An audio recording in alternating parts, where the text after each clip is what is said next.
Tudo bem?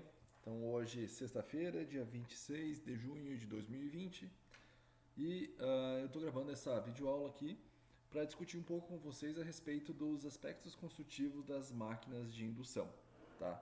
Eu me recordo que nas nossas aulas presenciais nós fizemos uma parte da discussão sobre os temas que a gente vai conversar ou relatar sobre hoje, né?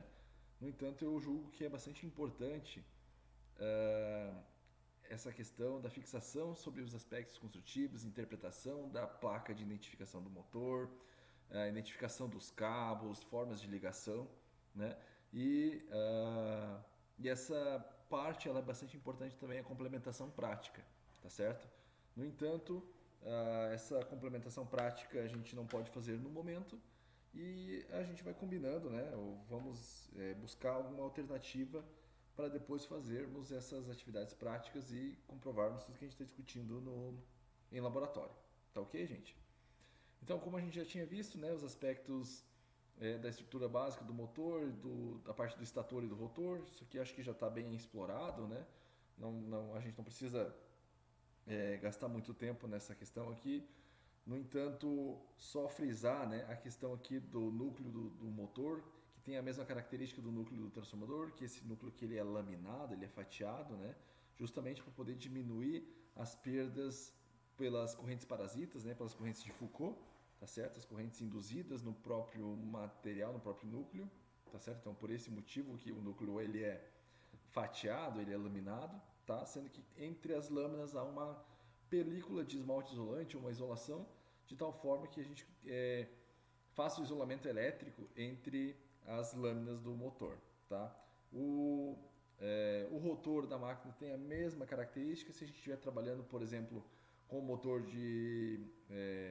com o rotor do tipo gaiola de esquilo, tem as mesmas características, as lâminas são laminadas, são fatiadas aqui também, o rotor ele é fatiado, e se for um rotor bobinado também, ele é fatiado aqui, no entanto tem uns espaços, né, que são chamados de ranhuras para fazer a instalação da bobina na parte do rotor, mas basicamente a mesma característica, né? As outras partes, os outros elementos do motor a gente também já explorou bastante, eu acho que já está de bom tamanho, né? A questão aqui das tampas, do ventilador, dos rolamentos, da caixa de ligação, tá? Aqui uma vista explodida, então, de um motor de indução convencional, tá certo? Em que a gente tem as tampas, a tampa chamada tampa dianteira e a tampa traseira, tá certo? Que serve para proteção da parte do estator, do enrolamento e também serve para centralizar, para fixar a parte do rotor, né? Para funcionar, tá certo? Os rolamentos para possibilitar então o movimento do rotor, né? O rotor aqui do tipo, nesse caso, do tipo gaiola de esquilo, tá certo? A chamada caixa de ligação. Por que caixa de ligação? Porque é nesse espaço que é projetado no motor para a gente poder fazer as conexões do cabeamento do motor juntamente com o cabeamento da rede elétrica que fornece energia ao motor, né? Então é nesse espaço aqui que a gente faz as conexões, faz a ligação efetiva, né? E guarda nesse espaço aqui, nessa tampa, tá certo? Tanto é que tem a caixa aqui e a tampa da caixa de ligação. O ventilador e a tampa defletora são dois elementos extremamente importantes ao funcionamento do motor, né? Na verdade, eles impactam diretamente na questão da refrigeração, da ventilação do motor, assim como essas aletas, esses espaços aqui, né? Nada mais serve para poder tirar o calor, né, da parte ativa do motor, da parte onde mais esquenta, tá certo? Sendo que quando a gente fala de potência do motor ou a questão de fatores que limitam o funcionamento do motor, um dos principais elementos, se não o principal elemento que causa as principais, que é motivo pelos principais defeitos do motor, é a elevação de temperatura, tá certo? Então, assim, ó, quando a gente fala em questão de adimensionamento do motor, ou o motor queimou por sobrecarga, queimou por curto-circuito, queimou por falta de fase, queimou, assim, ó, boa parcela né, não são todas, mas boa parcela das causas de queima de motor ou de danificar a parte ativa, a parte do enrolamento do motor, é justamente devido ao fato de ocorrer um sobreaquecimento na parte do motor, na parte da parte ativa do motor, né? E todo o sistema isolante acaba se degradando, acaba derretendo, danificando, e essa degradação do sistema isolante faz com que entre em curto as espiras das bobinas ou entre em curto as bobinas com a carcaça, com o estator, com a parte metálica aqui do motor, que faz com que o motor venha a queimar, venha a entrar em curto-circuito, tá certo? Então, o ventilador ele é um elemento de certa forma simples, né? Não há nenhum aspecto tecnológico nele. No entanto, ele precisa estar acoplado ao eixo do rotor para que consiga promover o deslocamento do ar, e esse deslocamento do ar passando por essas aletas aqui faz com que tire o calor, refrigera o motor, tá certo? E de nada adianta ter o ventilador nesse motor aqui se não tiver acoplado, não tiver o acessório aqui da tampa defletora. Por quê?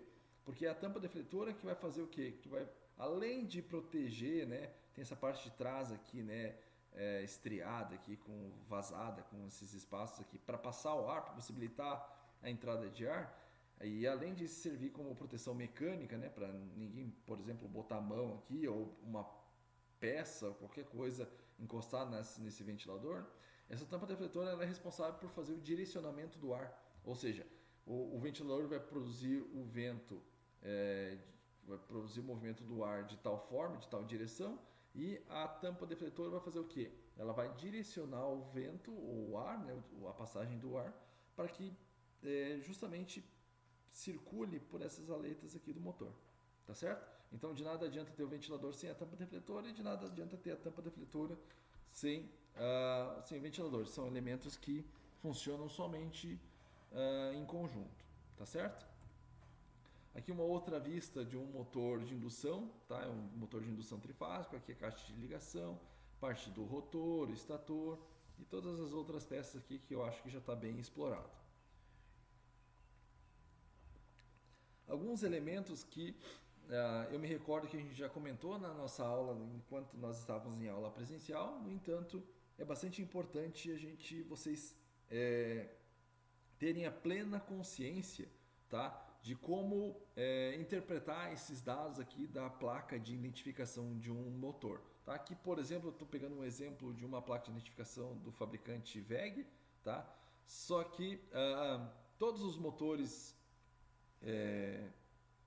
idealmente, né, comercializados no Brasil, eles deveriam ser projetados, né, com base nessa norma aqui, ó, que agora ela foi atualizada, essa norma aqui, ela é 17094, tá? Tem um na frente aqui. E essa norma, ela vai nos dizer o quê? Essa norma, ela padroniza alguns critérios ou alguns conceitos, e além disso, ela padroniza esses dados aqui, ó. Ele padroniza a forma de identificar ou a forma de representar as características dos motores de indução, tá certo? Por exemplo, não significa que o fabricante A, B ou C ele tem que obrigatoriamente seguir o mesmo layout aqui da placa de identificação. Não é isso. Agora, ele precisa seguir essas nomenclaturas aqui, ó. Essas nomenclaturas, o fabricante, se ele estiver adotando como base a norma 17094, esses símbolos aqui, ó, são os mesmos, tá certo? De tal forma que a gente consegue, independente do fabricante, a gente consegue interpretar esses dados, né, e tirar as principais informações do motor, beleza?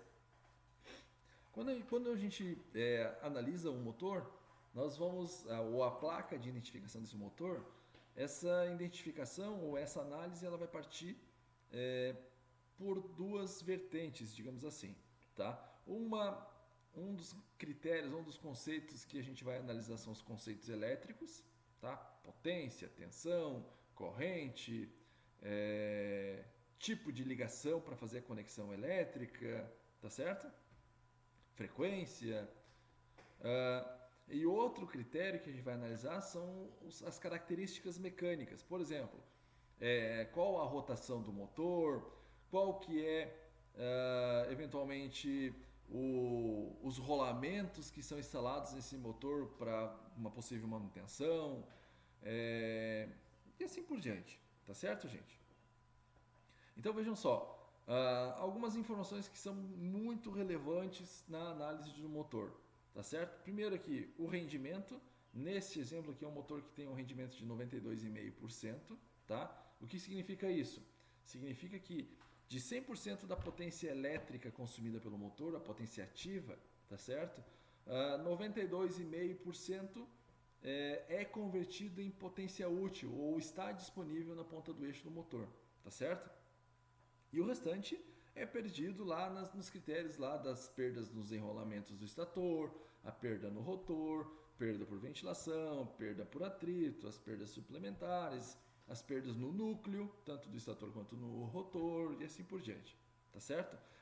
E esse dado de rendimento aqui, ó, basicamente todas as informações que estão na placa de identificação são sob carga nominal. Isso aqui é bem importante, gente, tá certo? Não significa que o motor vazio, ou seja, sem carga nenhuma conectada no eixo, ele vai ter um rendimento de 92%. E não vai ter, tá certo? Esse rendimento de 92,5% é sobre carga nominal. Da mesma forma, o fator de potência. Esse cosseno φ aqui, ó, que é o fator de potência do motor, ele nesse exemplo aqui é um fator de potência de 0,87. Esse 0,87 aqui, ó, é sobre condições de carga nominal, tá? Se o motor tiver a vazio ou em meia carga, né, não tiver com plena carga, tanto o rendimento quanto o cosseno, o fator de potência do motor, vão ser diferentes do que está estabelecido na placa aqui do fabricante, tá? A placa de identificação. Outras informações são bem importantes. Isso aqui significa que o motor ele é alimentado por um sistema de corrente alternada, tá certo? Então o símbolo aqui, o TIL, representa que é um motor CA, né? E o 13 representa que é um motor trifásico. Então ele é alimentado por um sistema trifásico, tá? Outras informações eu não vou passar ponto a ponto aqui, tá? Na própria apresentação, e isso eu já mostrei para vocês, tem o que significa cada um desses itens, tá? Eu vou explorar, a gente vai comentar os principais aqui, beleza? Então é um motor aqui, ó, que ele está dizendo que é um motor de indução, tá certo? Do tipo com rotor do tipo gaiola. Tem uma frequência de... A alimentação do motor tem como característica, ou ele foi projetado para uma rede de 60 Hz, tá? A categoria do motor, isso aqui está relacionado ao conjugado, né? A característica da curva conjugado versus velocidade é o motor que está enquadrado na categoria N, tá? De uma categoria que a gente denomina como categoria normal, beleza? Outro item que é extremamente importante, tá? Essa questão da categoria que a gente já discutiu também, tá? Nas nossas outras aulas. O outro item que é bem importante também é esse FS aqui, ó, ou o fator de serviço. O fator de serviço é uma informação que traz que multiplicado ao valor da potência nominal expressa o quanto de sobrecarga a gente consegue imprimir no motor em regime nominal, né, ou em regime permanente, sob condições de tensão e frequência nominal. Por exemplo, nesse caso aqui é o fator de serviço igual a 1. Significa o quê? Que eu posso extrair somente os 100% da potência do motor. Então, se o motor aqui é de 75 kW, eu posso tirar no máximo 75 kW. E esse 75 kW é na ponta do eixo, ou seja, é a potência útil disponível na ponta do eixo do motor. Tá? Se eu tivesse um fator de serviço aqui, ou se na placa de identificação do motor tivesse um fator de serviço de 1.5, 1.05 ou 1.1, 1.15, significa o quê? Se fosse 1.15, estaria informando que nós poderíamos imprimir até 15% de sobrecarga no motor, em que ele ia admitir, ou que o motor admite sim 15% de sobrecarga. Nós conseguiríamos deixar o motor operando com sobrecarga de 15% e de tal forma que não haveria uma elevação excessiva de temperatura e não teria nenhum prejuízo ao motor, tá certo? Já falei também, então volto a falar, essas informações aqui, ou essa informação traz a respeito da potência nominal do motor, e essa potência nominal é na ponta do eixo, ou é a potência útil disponível do motor, tá certo? Então é um motor de 75 kW ou 100 cavalos, tá certo? Lembrando que a relação entre CV e quilowatts ou em watts, né, entre potência elétrica, é igual que 1 CV equivale a 736 watts, ou, né, 0,736 quilowatts. Beleza, gente? Aqui esse 1775 é a informação em rotações por minuto, o que significa que o motor sobre potência nominal, sobre os 100 cavalos, ele tem a rotação de 1775 rotações ou revoluções por minuto, tá certo? Isso significa que se ele tiver a vazio ele vai ter essa velocidade? Não. Se ele tiver a vazio ele vai estar uma velocidade bem próxima da velocidade síncrona, tá certo? Sendo que a velocidade síncrona para essa característica de motor aqui seria em 1800 RPM. Então o motor a vazio, RPM. O motor a vazio vai estar bem próximo dos 1800 e conforme a gente vai adicionando carga mecânica na ponta do eixo do motor, esse motor vai diminuindo a rotação até chegar aos 1675 rotações, que é a velocidade do motor, a velocidade do rotor sob condições de carga nominal, tá certo? Aqui esse ΔT aqui é a questão da elevação de temperatura, então o motor admite uma elevação de temperatura de 80 Kelvin aqui e tem característica com uma isolação do tipo classe F. Outra informação bem importante, a informação de IP por N, a gente já explorou isso aqui nas aulas, eu me recordo. O IP por N representa qual que é o surto ou qual que é a corrente de partida em relação à corrente nominal. Nós já vimos que o motor ele vai ter uma corrente de partida bastante elevada, né? E assim que o motor vai atingindo, vai ganhando velocidade, essa corrente vai diminuindo e vai tendendo ao valor da corrente nominal, tá certo? Então na partida o motor ele tem um surto de corrente. E qual a magnitude, qual o tamanho desse surto? Tá? Então, para esse caso aqui, ele tem um pico de corrente, um surto de corrente na ordem de 8,8 vezes ao valor da corrente nominal. Tá certo? Ou significa o quê? Eu posso pegar o valor da corrente nominal em, sei lá, em 220, que é essa corrente aqui, 245, posso multiplicar por 8,8 que eu vou encontrar qual que é a corrente de partida, qual que é o pico de corrente. Beleza, gente? O IP55 está relacionado ao grau de proteção do motor. Por exemplo, esse grau de proteção nos traz a informação de qual que é que característica esse motor foi projetado, né, que característica que esse motor foi projetado de tal forma que ele tem a sua proteção com relação a fluidos, a líquidos e a objetos sólidos, tá certo? Aqui as tensões nominais, tá certo? Do motor. Então, esse motor ele é um motor projetado para trabalhar em 220, em 380 e em 440, tá certo? No entanto, o fabricante aqui, ele não traz uma outra informação ou outra possibilidade, que a gente poderia fazer uma ligação no motor de tal forma que nós conseguiríamos ligar esse motor aqui ainda para 760 volts, tá certo? Mas eu vou mostrar como.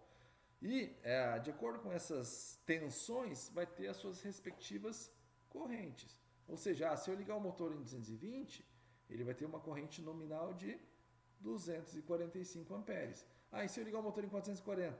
Se eu ligar o motor em 440, ele vai ter uma corrente nominal de 123 amperes. E em 380, os 142 amperes. Essa é a corrente nominal do motor, tá certo? Com o seu respectivo fator de potência.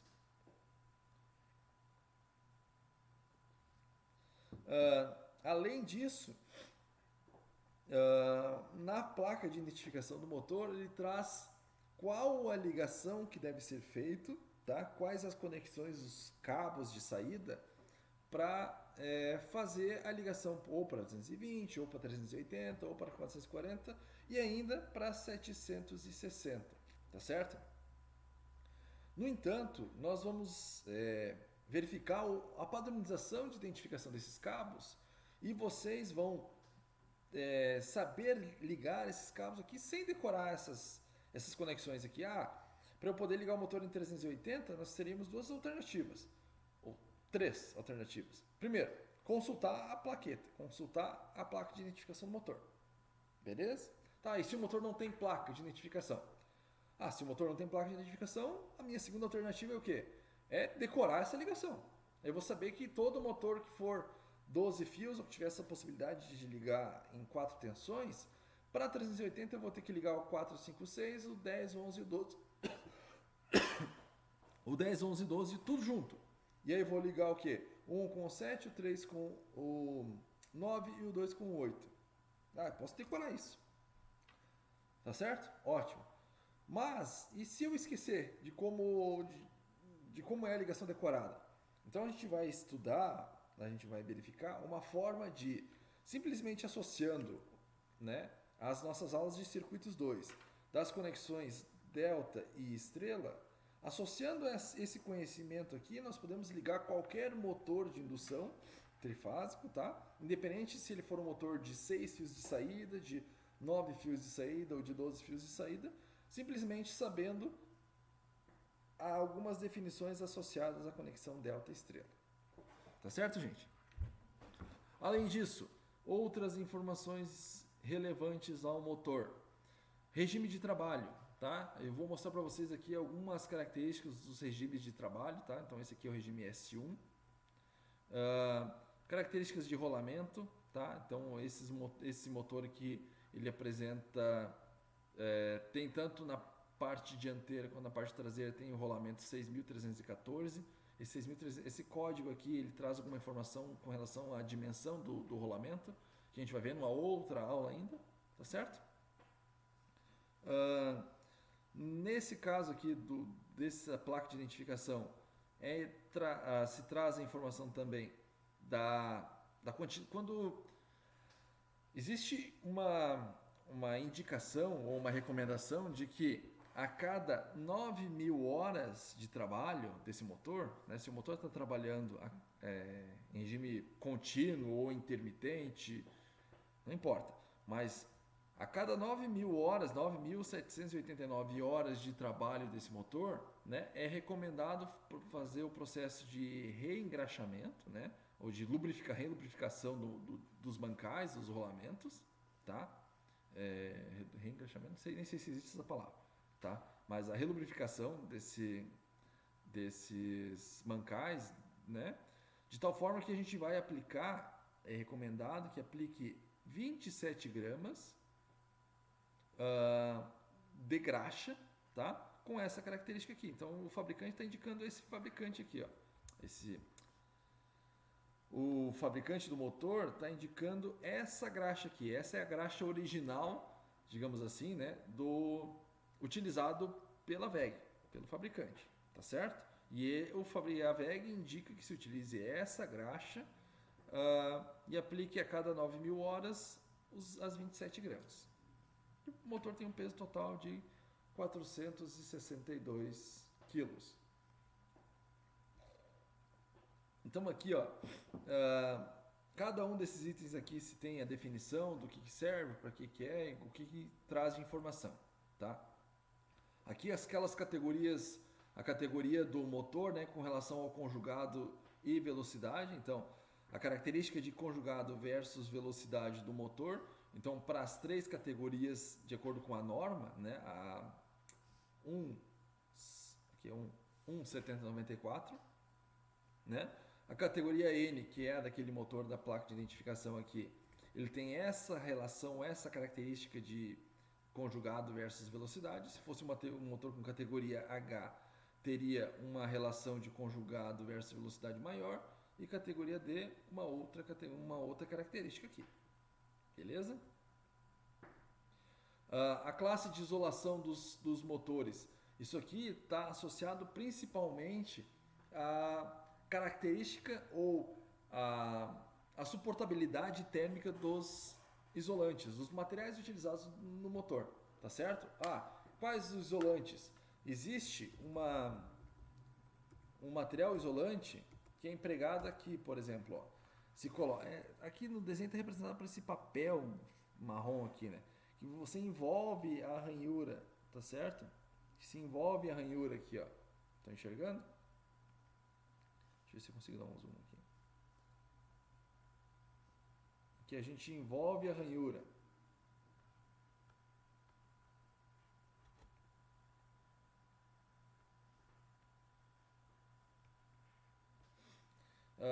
Então, ao redor da ranhura aqui se utiliza um material isolante, tá certo?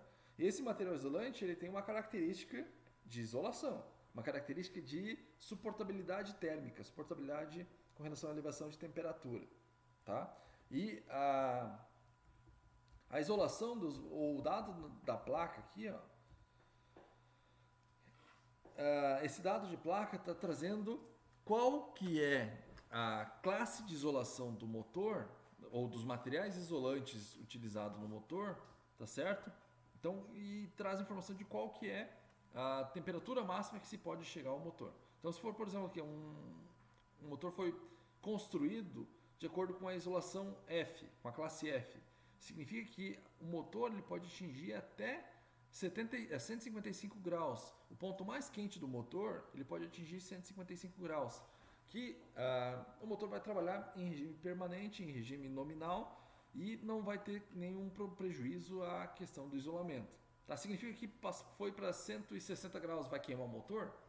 Significa que se você ultrapassar esse limite aqui, a vida útil do motor vai diminuir e vai diminuir drasticamente, tá certo? Quanto maior for a temperatura, ou quanto maior for a elevação de temperatura aqui, menor será a vida útil do motor.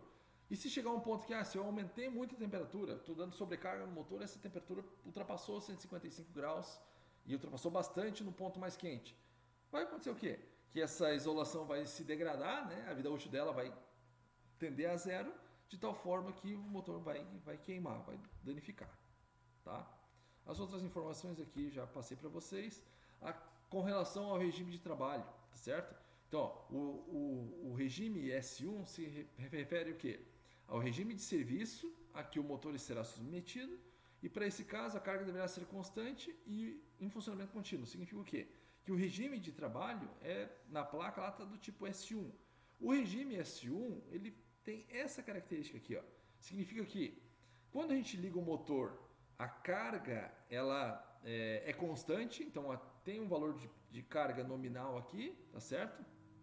E essa característica de carga nominal vai fazer com que o motor tenha as perdas internas elétricas associado a essa característica, tá certo? E ainda vai ter uma elevação de temperatura, e essa elevação de temperatura vai chegar a um ponto, como a carga não varia, essa elevação de temperatura tende a se estabilizar, tá certo? A temperatura do motor. Se for, por exemplo, um motor com característica S2, um regime de trabalho S2, significa o quê? Que o motor vai ter uma carga, vai ser aplicado ao motor uma carga, né? Essa carga aqui pode ser, inclusive, ter a potência exigida, a potência mecânica ser maior do que a potência nominal do motor. No entanto, se ultrapassada a potência nominal do motor, as perdas internas, as perdas elétricas serão maiores, o que vai fazer com que a temperatura ela aumente numa velocidade maior, até chegar a um valor de temperatura máxima, tá certo? No entanto, se essa carga for intermitente, eu estou aplicando essa carga no motor e desligo o motor, depois por um outro intervalo de tempo, tá certo? E ao fazer esse desligamento, esse repouso do motor, a temperatura volta a cair, tá certo? Então o motor ele foi projetado para esse regime de trabalho. Um outro regime de trabalho, o chamado o regime S3. A carga aplicada é uma carga intermitente, tá certo? De tal forma que a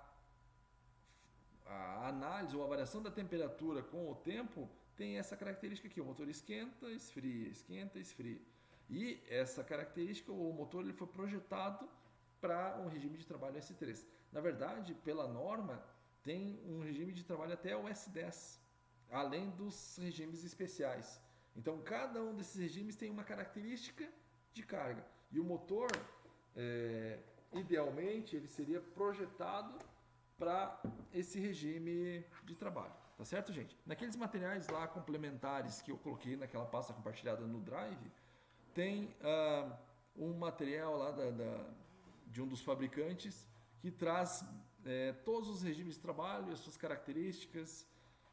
Beleza, gente? Grau de proteção a gente já falou também, nós já discutimos algumas vezes nas nossas aulas, né? Sendo que o grau de proteção, por exemplo, o IP55, né, é um código padronizado que os dois números aqui, ó, eles trazem informações diferentes. O primeiro número ele traz informação com relação a objetos sólidos e o segundo número traz informação com relação à penetração de fluidos, de objetos líquidos, de água, por exemplo. Tá?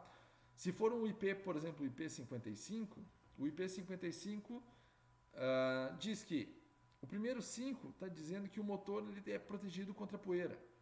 Tá certo? Ou seja, esse motor ele pode trabalhar em um ambiente com bastante poeira, um ambiente poluído, né? De tal forma que ele foi projetado, ele foi construído para resistir à poeira, tá certo? E o outro 5, né, do IP aqui, significa o quê? Esse outro 5 significa que o motor ele é protegido contra jatos d'água. Ou seja, eu posso, por exemplo, pegar uma mangueira, né, um exemplo, e aplicar o motor, ou o motor está trabalhando e, sei lá, o motor está trabalhando no tempo e choveu, tá certo? Significa o quê? Que o motor ele é protegido ou ele é projetado de tal forma que ele pode trabalhar na chuva, né? Que não vai ter prejuízo ao motor nenhum, não vai ter nenhum problema para o motor, tá certo? Rendimento e fator de potência, nós já conversamos sobre isso, e aqui um gráfico padrão, né, da variação do rendimento com relação à variação de carga. Quando a gente fala das ligações dos motores, né, basicamente os motores eles são projetados com as características de 6 fios, aqui estou denominando como pontas, tá? Mas o motor pode ter 6 fios de saída, pode ter 9 fios de saída ou 12 fios de saída, 12 pontas, tá certo? Se ele tiver 6 fios de saída, de uma forma padronizada, ele pode adotar a seguinte nomenclatura. A gente pode ter as nomenclaturas ou a identificação dos cabos por 1, 2 e 3 e 4, 5 e 6. Ou pelas letras UVW, e esse UVW vai ser U1, V1 e W1 e o 2, V2 e W2, tá certo? De tal forma que, lembrem lá do transformador quando a gente teve as nossas aulas da regra dos pontos, tá certo? Vejam só, o ponto aqui, por exemplo, está indicando o sentido da corrente, da entrada de corrente, por exemplo, tá certo? De tal forma que, no caso de um motor real, né, aqui seria, por exemplo, o ponto seria o início da bobina, tá certo? O começo, onde a gente estaria iniciando, que vai basicamente indicar o sentido do fluxo. Sendo que os inícios de bobina, os começos, onde tem o ponto, a gente vai identificar como sendo os terminais 1, 2 e 3, um para cada fase, e os finais, ou onde não tem um ponto, o respectivo 4, 5 e 6, ou o VW2. De tal forma que, para a mesma fase, nós vamos ter o terminal 1 e o terminal 4, ou o cabo 1 e o cabo 4, tá certo? O cabo 2 e o cabo 5, o cabo 3 e o cabo 6. Tranquilo, gente? No motor de 9 pontas, segue a mesma lógica. 1, 2, 3, os 3 pontos, os 3 começos, os 3 inícios de bobina para cada uma das suas fases. O 4, 5, 6, os finais. O 7, o 8 e o 9, os outros 3 começos. Tá, e os finais da bobina? Se for um motor de 9 pontas, internamente o fabricante já ligou esse motor aqui, ó, em estrela, tá certo? Então esses terminais, o 10, o 11 e o 12 não está disponível. De tal forma que a gente não tem acesso a esses fios aqui e só vai ter o fio 1, 2, 3, o 4, 5, 6, o 7, o 8 e o 9. Ou o 1 V1 W1, o 2 V2 W2, o 3 V3 e W3. Motor 12 pontas, exatamente a mesma lógica, só que agora com o 10, o 11 e o 12 ou o 4 V4 e W4. Aí que vem a nossa analogia lá com as conexões delta e estrela, tá certo? Via de regra, se o motor ele é 6 cabos, como característica ele tem 6 pontas, e a gente olha na placa de identificação, lá diz que o motor é 220/380, via de regra, a ligação em 220 é a ligação em delta e a ligação em 380 é a ligação em estrela, tá certo?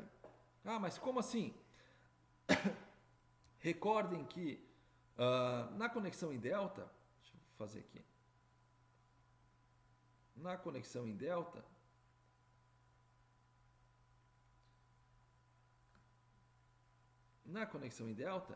a tensão de linha aplicada ao sistema trifásico é a própria tensão de fase da bobina. Ou seja, se a bobina ela foi projetada para 220 volts, e se a gente ligar em delta, significa o quê? Que a tensão de linha ou a tensão do sistema vai ter que ter 220 volts RMS trifásico.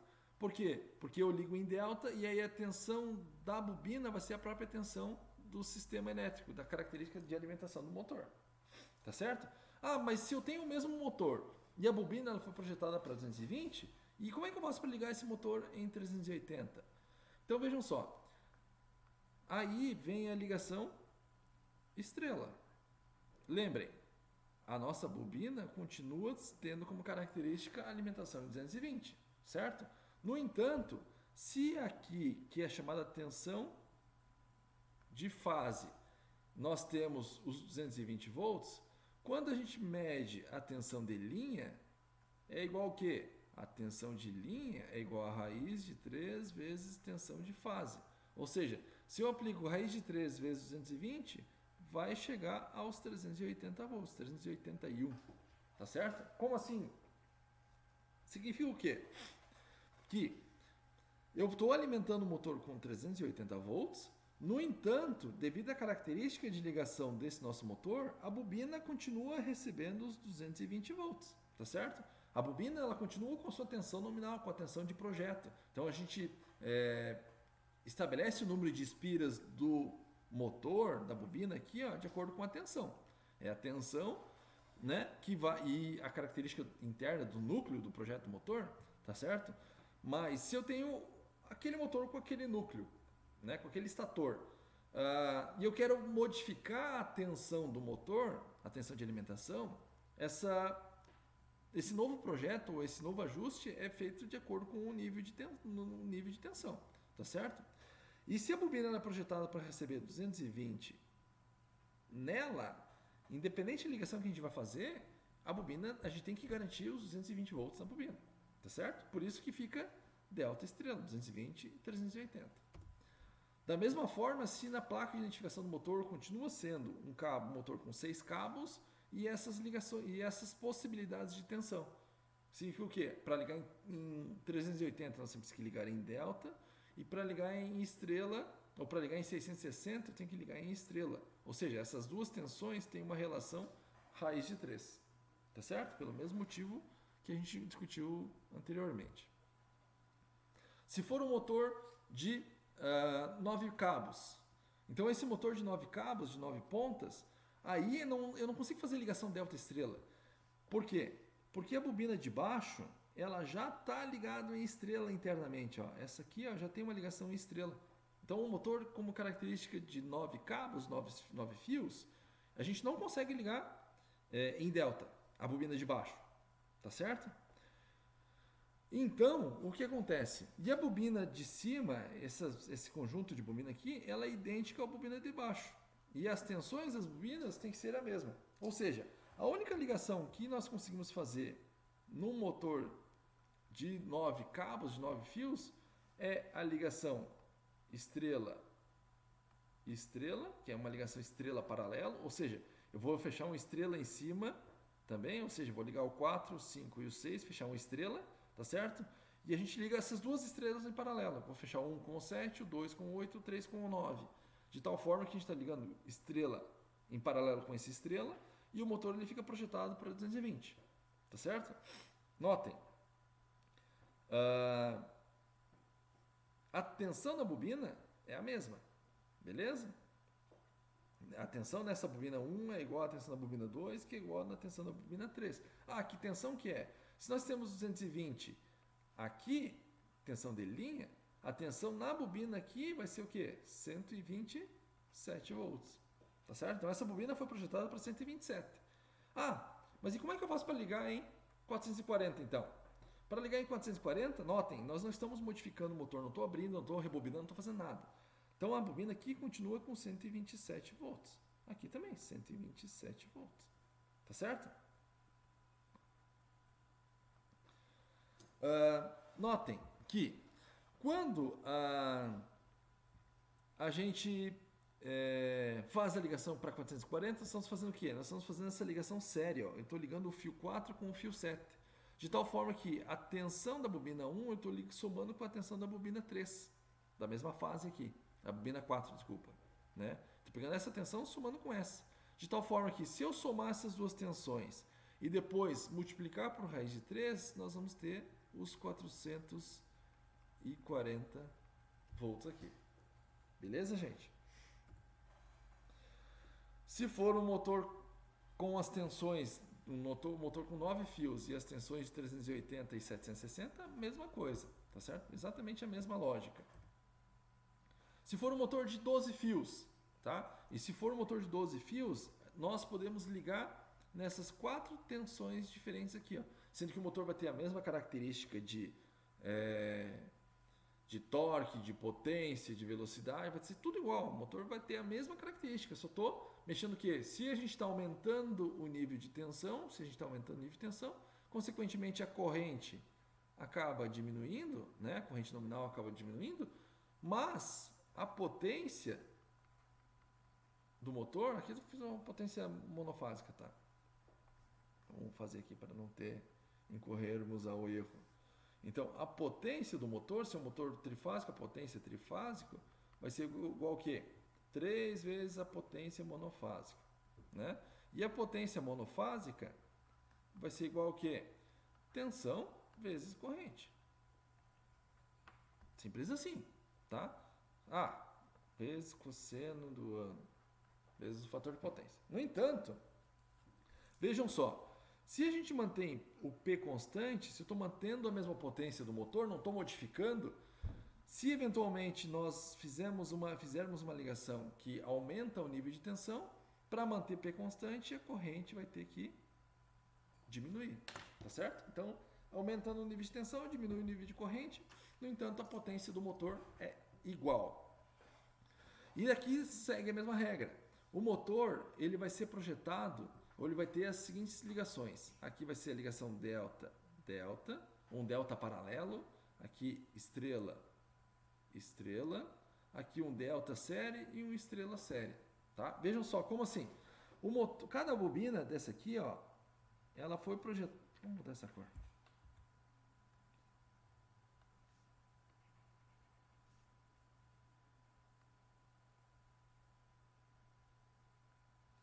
Cada bobina dessa foi projetado para 220 volts. Aqui também. E assim por diante, tá certo?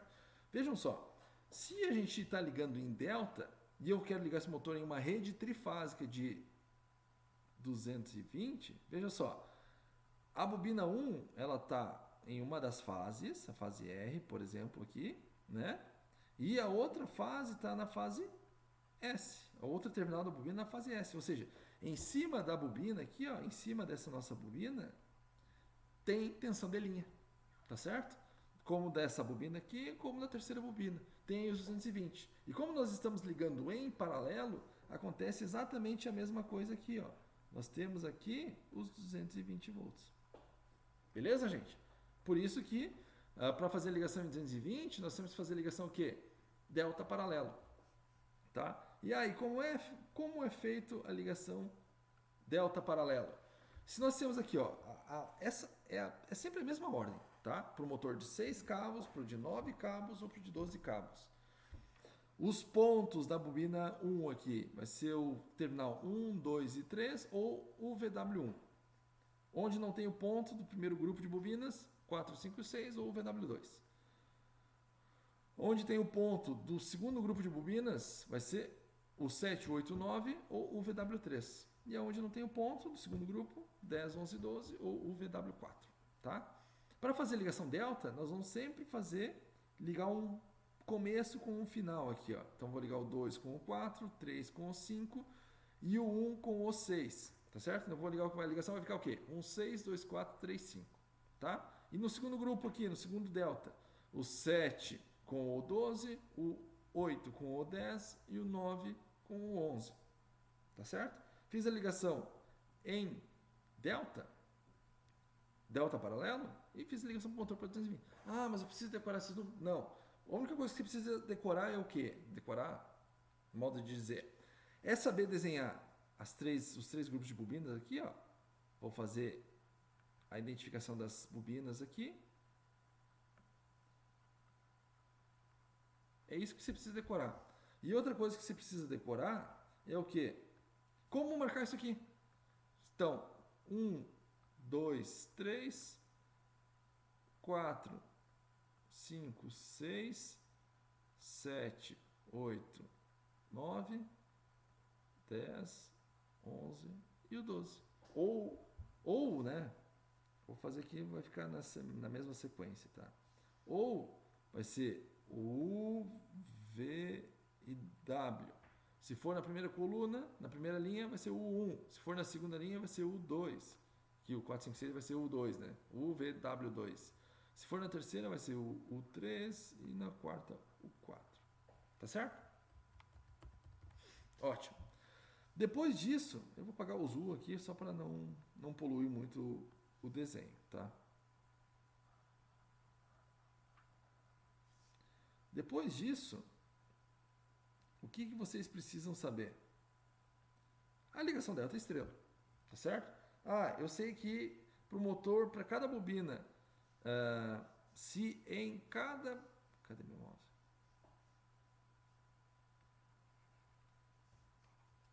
Ah, tá aqui. Se em cada bobina ela foi projetada para 220, que ligação que eu preciso fazer para ter 220 em cada bobina? Sendo que a tensão nominal é 220. É a ligação delta. Então a ligação delta paralelo vai ser a seguinte. É isso que vocês precisam saber. Eu vou fechar esse fio com esse com esse e esse com esse. E aqui vai sair as 3 fases. Tá, e o segundo grupo de bobina? Vou pegar aqui uma outra cor. Vai ser esse com esse, exatamente na mesma ordem, tá? Esse com esse e esse com esse. Beleza. E agora, para fazer a ligação paralela. Para fazer a ligação paralela, nós vamos juntar esse fio com esse. E aqui sai para a fase R lá da rede. Vou pegar esse fio aqui, ó. Pular aqui, pula aqui. E vou ligar aqui, ó. E vai para a segunda fase do sistema. Eu vou pegar esse conjunto aqui, ligar com esse aqui e sai para a terceira fase. Ah, na prática, que fio que eu vou ligar junto? Então, na fase 1, vai ser o quê? O fio 1 mais o fio 6 mais o fio 7 mais o fio 12. A gente vai fazer a conexão desses 4 fios todos juntos, tá certo? E vamos ligar na fase 1 da rede. Tá bom? A fase 2. A fase 2 vai ser o 2, o 4, o 8 e o 10. E vai na fase 2. A fase 3, o 1, o 5, o 9 e o 11. Fechou, gente? Bem simples, né? Tá bom, e se eu quiser fazer a ligação em 380? A ligação em 380 é a ligação estrela-paralelo. Como assim? Eu vou ligar o estrela embaixo, aqui no primeiro grupo de bobinas, e um segundo estrela no segundo grupo de bobinas, tá certo? E nós podemos fazer... e aí depois a gente faz o estrela paralelo. Vou ligar o 1 com o 7, o 2 com o 8 e o 3 com o 9. Tá certo, galera? Essa conexão aqui, ó. Precisa fazer? Indiferente. Se faz ou não faz, não muda nada. Porque aqui é um ponto neutro, né? Se nós tivermos um sistema equilibrado, a tensão nesse ponto aí é igual a zero, certo? É isso aí. Beleza, gente? Lembrem que no 380, e é uma ligação delta, aqui nós vamos ter os 380. No entanto, aqui a gente vai ter os mesmos 220 volts. Isso aqui é bem importante. A gente precisa manter, tanto na ligação delta paralelo quanto na ligação estrela paralelo, precisamos garantir a tensão nominal da bobina. Na verdade, em todas essas conexões, a tensão nominal da bobina precisa ser mantida, senão o motor vai ficar fraco. Beleza? Se, para a ligação para 440, se cada bobina é projetado para 220 volts, vocês concordam comigo que ao fazermos a ligação série aqui, ó, estou ligando em série essas duas bobinas aqui, ó, ao fazermos a ligação série, nós podemos aplicar 440 volts desse ponto a esse ponto, que é esse ponto aqui, né? Olha o fio ligando aqui. Nós podemos aplicar 440 volts a esses pontos, de tal forma que, como a impedância dessas bobinas são iguais, né? As tensões vão se dividir igualmente em cada uma das bobinas. Se a gente tem 440 nas duas extremidades, vai ser 220 em cada uma das bobinas, né? E de tal forma que, se a gente pode ligar em 440, e eu tenho uma rede de 440, basta fazer a ligação delta e nós podemos aplicar um sistema de 440 volts trifásico. E para 760, o 760 é a relação raiz de 3. Então, ó, 440 vezes raiz de 3 vai chegar aos 760. Ou seja, eu continuo com a ligação série aqui, no entanto, a gente faz a conexão estrela, né? E eu posso ligar o motor em 760 volts. Beleza, gente? Deixa eu ver aqui para não ficar um vídeo muito comprido. Quanto já temos aqui? Bom, gente, eu vou dividir o vídeo aqui em duas partes para não ficar um negócio muito comprido. Beleza, gente? Então, logo mais eu envio para vocês a complementação da aula de hoje.